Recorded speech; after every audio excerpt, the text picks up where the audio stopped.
Christ is king.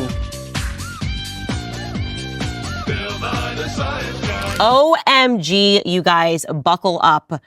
What I'm about to tell you, you're not even going to believe me, but you can just research this. You don't even have to go down a dark hole on Reddit. You can just literally open Wikipedia. It is so in our faces, and yet we don't learn about this. And now I understand why they are very upset with me.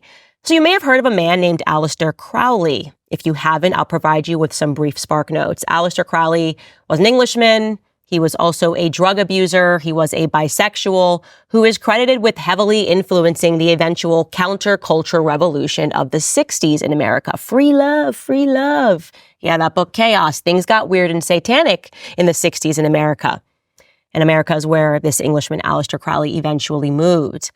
But what he is most famous for is black magic. He was an occultist who pledged his allegiance to demons. He believed that he could summon demons, okay? The story goes that when he was 13 years old, he read the book of Revelation in the Bible, and he became inspired, not by Jesus Christ, but by the seven-headed beast that is written by the whore of Babylon. So in case you are somebody that's not familiar with the Bible and Revelations, they talk about this seven-headed beast that rules over every tribe and people and tongue and nation, okay? So it's satanic. It's a satanic beast. When Aleister got older, he started a religious cult, a satanic cult known as the Lima. Crowley believed that the number of the beast, 666, was significant. He believed that humanity was entering in a new eon and that his religious motto, which was do what thou wilt, would rule it, right? He believed that actually he could create this beast and rule over nations by practicing rituals. He routinely practiced sex rituals. He believed in masochistic and sadistic sex, believed in free love, and he was very much connected to the elite in America. He was just openly publishing articles for Vanity Fair because he was best friends with their editor, and many of the elite in our society were his followers and believers. A Satanist. This is a fact. You can look this up. One such follower was a man named Jack Parsons, another wealthy young man. And here's what you should know about this time period. Before Jack Parsons enters the scene in America, the scientific consensus was that we would never enter space, that was an impossibility. But this rich kid, who also happens to be an occultist and who also would perform sex rituals and blood sacrifice to summon demons, well, now he expressed the belief that they could fundamentally alter humanity, and he had a vision. He said, no, we can make this work. We can get to space. Check out this article. Again, this is published. You can look this up yourself. Here's the headline: Sex, Rocket Science, and Satanism. Meet NASA's real hidden figures. And I'm going to read you directly from this article because it's so unbelievable. My jaw was on the floor. I'm skimming through it because it's way too long. It would make this show forever, but we will link it, and you absolutely must read it. It reads, quote, Jack Parsons is barely acknowledged on NASA's website, and he's the man who made rockets a reality and co-founded the agency's Jet Propulsion Lab, JPL, home to missions which paved the way for the Apollo programs and continue to explore Mars and outer space today. If Parsons' life story was a film script, it would be dubbed preposterous. He invented jet propulsion technology in the face of industry-wide derision that rockets would never exist, but was also a senior figure in the occult and invited L. Ron Hubbard, yes, L. Ron Hubbard of Scientology, into his confidence and riotous sex parties. Parsons tried to sell his government-funded inventions to Israel before winding up dying at the age of 37 in a self-created explosion, leaving a mass of disturbing materials for his friends to discover. Here's the remarkably twisting tale of his life. So he too, like Aleister Crowley, was just interested in the demonic when he was young. He also liked science fiction. His story begins when he's 14 years old. And as a fan of science fiction, he decides to begin experiments that would eventually shape his life with his school friend named Edward Foreman. The pair took to playing with rockets in Parsons' back garden and soon created their own solid-fueled rockets. It was here that Jack would begin to link science with Satanism. Parsons later claimed he first summoned the devil at age 13 in a terrifying experience. Jack and Ed would later attend and then drop out of college. In 1936, they met a 22-year-old Frank Molina, who was a grad student who shared their passion for defying gravity. When Parsons and Molina met, their enthusiasm for rocketry and space travel bonded them like a Masonic handshake, one writer says. I'm sure it did. Molina helped by getting their research funded by Caltech, and their experiments were quite dangerous. There were a lot of explosions. And so he and his friends became known as the Suicide Squad. They decided to move their experiments into the desert, and this part is just amazing. I'm going to read you a direct quotation here. Once again, Jack's fascinations with the occult and rocketry collided. In the desert lands outside of Caltech, there is a former river channel called Arroyo Seco. It is flanked on both sides by rock, one of which is called Devil's Gate, thanks to its shape of a horned head. Some locals believed the mouth of Arroyo Seco was a portal to other dimensions. But for Parsons, the area had two uses. He tested rockets there, but years later, he would return to conduct ceremonies and rituals with other occultists in the same spot. By golly, guys, what then happens is that on Halloween of all nights in 1936, they have a scientific breakthrough after they accidentally set fire to the oxygen line of their small rocket motor. And although it didn't launch, Molina and his team were enthused. They said this test was successful. He wrote to his parents, and NASA would later consider that experiment, which happened again on Halloween, to be the first rocket experiment of what would later become the Jet Propulsion Laboratory. So there was a method to the Suicide Squad's madness. They had created a fuel that would burn cleanly and be stored without exploding. And the scientific community was skeptical, but the U.S. Army saw potential, and they offered to fund the Trios project in 1939. So great. Satanic little cult meets the United States government. Thereafter, Jack's credibility in the scientific community soared, and so did his interest in the supernatural and the demonic. He was taken to a meeting of OTO, which stands for the Order of Templi Orientis, an occult society in Los Angeles in 1939, and he became fully engrossed. If you're wondering what OTO is, it was a group that was formed by and followed the teachings of Aleister Crowley. Again, the heroin-addicted sexual deviant and occultist who was considered the wickedest man in the world by the press in his native England.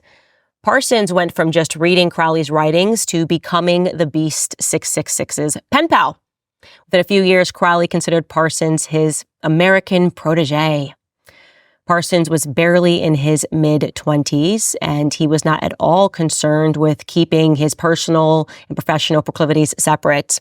The article tells us that the California Tech ran stories at the time that reported that he chanted Crowley's hymn before he lit his rockets. They're just chanting satanic, demonic hymns before they lit these rockets, guys. This is not a joke. This is not a test. This is history that is hiding right under your nose. By 1941, he and his wife, Helen, who he had married 5 years earlier, were indicted into what was known as the Agape Lodge, which was a branch of the church which practiced Crowley's religion of Thelemic magic.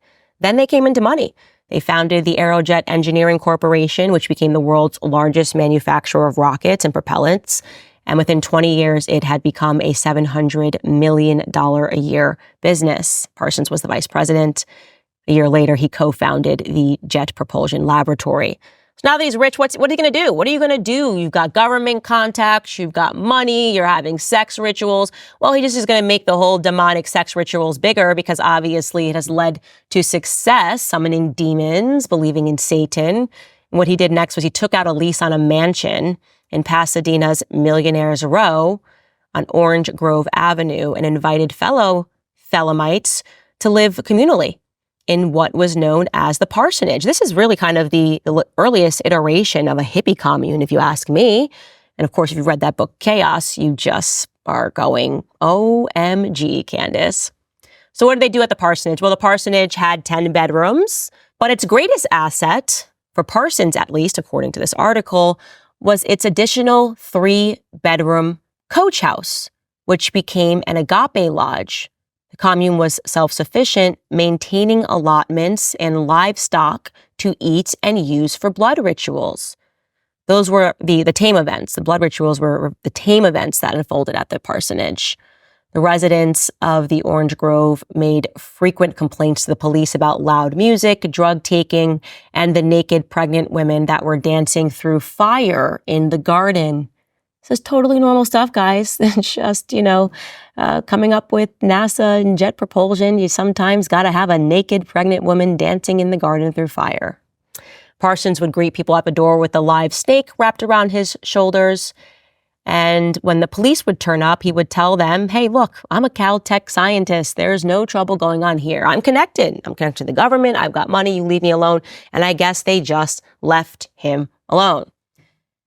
Somehow this is going to get creepier, guys, because in the mid-40s, Jack decided that he wanted to push the barriers of his Satanism a little more, pushing the barriers of Thelemic magic to a new level. He wanted to take the spirit of Babylon, the goddess that they worshipped, and instill it into a human being.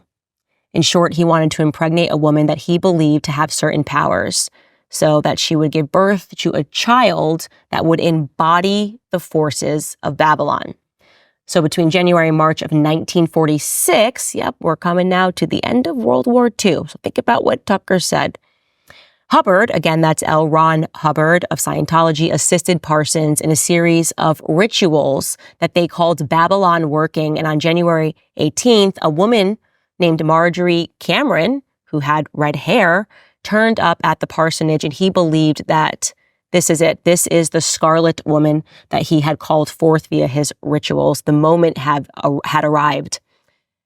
It is done, Parsons told Hubbard. I returned home and found a young woman answering the requirements waiting for me. I thought I had the most morbid imaginations, but it seems I have not. If you're wondering who that redheaded woman was, she was a woman that had been recently discharged from the Navy. She had a free spirit. She happened to have red hair. She was happy to have sex with Parsons because, again, they promoted free love. Hubbard was then promoted to a position of high priesthood mere weeks after being exposed to the Thelemic black magic, and he incanted rite and ritual. Some of it he did completely off of the cuff. What was the result? Well, afterwards, on March 6th, Parsons wrote enthusiastically to Aleister Crowley. He wrote, quote, I can hardly tell you or decide how much I want to write. I am under command of extreme secrecy. I have had the most important, devastating experience of my life.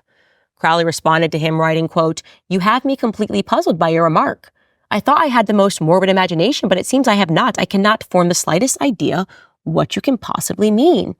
Well, what Parsons meant was he had created a moon child. That's what they were trying to create, a moon child as their final experiment, creating a child of Babylon. The ending of the story, by the way, which we're coming to, gets a little bit shady. They say that apparently after all of that, after impregnating this woman, after chanting after the sex rituals, after driving this woman forth, that she agreed to have an abortion. Parsons then came under the investigation of the FBI. They believe that he had been planning to give his rocket plans to the newly founded Israeli government in exchange for admission to the country and the chance of a new life abroad. Then he died rather mysteriously, Jack Parsons, in an explosion. Some claim he was suicided. Some claim that it was an accident. Some claim that he never died and actually he just disappeared. Honestly, we'll never know. We don't need to peddle in conspiracy theory because in this story, truth is stranger than fiction. There you have it, guys. That's the origins of NASA and the program, the jet propulsion program, we're going to make it to space mission.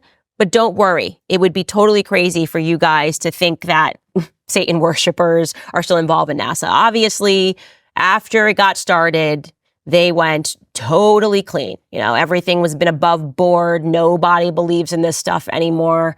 And everything's great and everything's normal. And now suddenly, I guess if the goals of Aleister Crowley was to create a society that would deceive the entire world, now suddenly in the West, we don't believe in any of this stuff. We look back on that story of a man who dedicated his entire life and an entire religious cult to summoning demons, saying that they had summoned them successfully, that they had experiences with Satan, and they were just being imaginative. Yeah, no.